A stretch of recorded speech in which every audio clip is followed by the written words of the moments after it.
अशा कृषी होत राहतात. काँग्रेस पक्षाने पण खूप वर्ष राज्य केलं म्हणून काही लढाई संपत नाही. आता तुमचंच कोल्हापूरचं पुन्हा उदाहरण देते.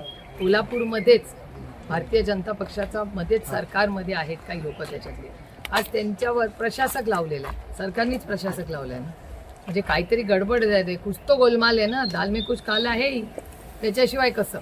त्याच्यामुळे जर महाराष्ट्र सरकार जर प्रशासक लावत असेल आणि त्यांच्याच विचाराचा त्यांचाच मित्रपक्ष असला एक आमदार आरोप प्रत्यारोप करत असेल तर हा विषय अतिशय गंभीर. आणि आपण बघत असाल की ह्या सगळ्या ज्या संस्था आहेत ह्या फार लोकांच्या कष्टाने मांडल्या. खूप लोकांनी कष्ट करून या संस्था उभे केल्या आणि त्या संस्थांमध्ये असा जर भ्रष्टाचार होणार असेल तर माझी माननीय मुख्यमंत्र्यांना मागणी आहे, माझी अपेक्षा आहे महाराष्ट्राच्या मुख्यमंत्र्यांकडून की महाराष्ट्राच्या मायबाप जनतेने तुम्हाला विश्वासाने आज एवढ्या मोठ्या पदावर बसलेला आहे आणि जर तुम्ही स्वतः तिथे जर प्रशासक ठेवला असेल तर याची पारदर्शक इन्क्वायरी झाली पाहिजे. कारण का भरडला जातोय तिथे गरीब कष्ट करणारा शेतकरी. काही खरं तर निदा खान राज्यात 5व्या स्थानावरती असलेले, राज्यात पहिल्या स्थानावरती असलेले पाहायला मिळते. काय सांगा? हे पुण्याबद्दल मी अनेक वर्ष बोलते. गेले 3-4 वर्ष सातत्याने पुण्याचा लॉ अँड ऑर्डर हे अडचणीत आहे, ह्याच्या जातीने महाराष्ट्राच्या सरकारने लक्ष घातलं पाहिजे. हे मी अनेक वेळा, एकदा नाही, गेले 3-4 वर्ष सातत्याने. मग महिलांवरचे अत्याचार असतील किंवा ती कोयता गँग असेल, ती क्राईम बघा. आणि हा काय आम्ही केलेला क्राईम रेकॉर्ड नाही, हा भारत सरकारचा आहे. भारत आणि महाराष्ट्र सरकार एकच आहे, एकाच विचाराचं सरकार आहे. म्हणजे असं काही नाही की आम्ही विरोधात आहोत म्हणून बोलतोय. Data speaks louder than words. त्याच्यामुळे डेटा काय सांगतो की राज्यामध्ये पुणे हे शिक्षणाचं माहेरघर होतं. देशामधली मुलं पुण्यामध्ये का शिकायला येतात की अतिशय सुरक्षित सुसंस्कृत पुणे. आता त्या पुण्याचा उल्लेख शिक्षणाच्या ऐवजी आज क्राईम रेटसाठी होतोय. ह्याच्यासारखं दुर्दैव या राज्याचं नाही आणि मी याचा जाहीर निषेध करतो. हेच तर माझं म्हणणं आहे की कांद्याच्या बाबतीत असेल, दुधाच्या बाबतीत असेल, शेतकरी आज म्हणजे काल राजू शेट्टीजी पण सरकारवर नाराज आहेत असं ही वर्तमानपत्रात वाचण्यात आलं. मग नक्की शेतकऱ्याच्या विरोधी युरियाचा आता तुम्ही बघा तुटवता सगळीकडे होता, त्याच्यातून आता युद्धामुळे आणखीन तुटवता येते.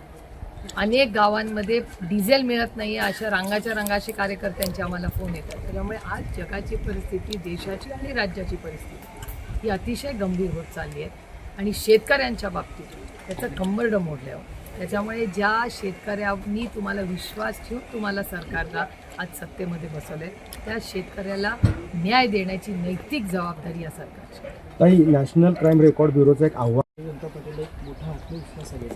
त्यामुळे 29च्या निवडणुकीमध्ये अजितदादा पवार राष्ट्रवादी आणि शिंदे सेनेला बाजूला सारली असं एक स्टेटमेंट राऊत करतात.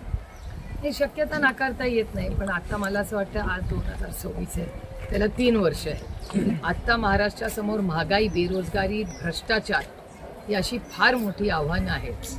आणि ज्या कोल्हापूरमध्ये आपण आता आहोत हे दुर्दैव आहे की ह्याच कोल्हापूरच्या बद्दल अनेक वेळा इतक्या बातम्या येतात ज्या कोल्हापूरचा मला सार्थ अभिमान आहे. माझ्या वडिलांचा आजोळे अंबाबाईचं दर्शन करण्यासाठी आम्ही सगळे इथे येतो. आमची किती नाते संबंधी प्रेमाची लोक आहेत या कोल्हापुरात आणि त्या कोल्हापुरामध्ये ह्या भ्रष्टाचाराचे आरोप होतात, प्रत्यारोप होतात.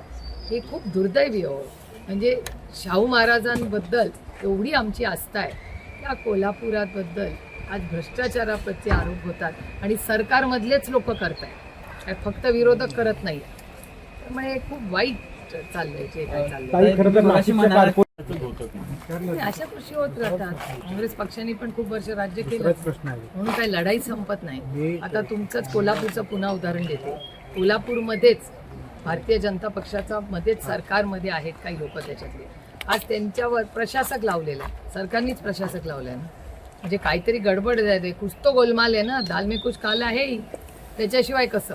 त्याच्यामुळे जर महाराष्ट्र सरकार जर प्रशासक लावत असेल आणि त्यांच्याच विचाराचा त्यांचाच मित्रपक्ष असला एक आमदार आरोप प्रत्यारोप करत असेल तर हा विषय अतिशय गंभीर. आणि आपण बघत असाल की ह्या सगळ्या ज्या संस्था आहेत ह्या फार लोकांच्या कष्टाने मांडल्या. खूप लोकांनी कष्ट करून या संस्था उभे केल्या आणि त्या संस्थांमध्ये असा जर भ्रष्टाचार होणार असेल तर माझी माननीय मुख्यमंत्र्यांना मागणी आहे, माझी अपेक्षा आहे महाराष्ट्राच्या मुख्यमंत्र्यांकडून की महाराष्ट्राच्या मायबाप जनतेने तुम्हाला विश्वासाने आज एवढ्या मोठ्या पदावर बसलेला आहे आणि जर तुम्ही स्वतः तिथे जर प्रशासक ठेवला असेल तर याची पारदर्शक इन्क्वायरी झाली पाहिजे, कारण का भरडला जातोय तिथे गरीब कष्ट करणारा शेतकरी. काही खरं तर निदा खान अशाच ताज्या अपडेटसाठी महासत्ता न्यूजला सबस्क्राईब करा.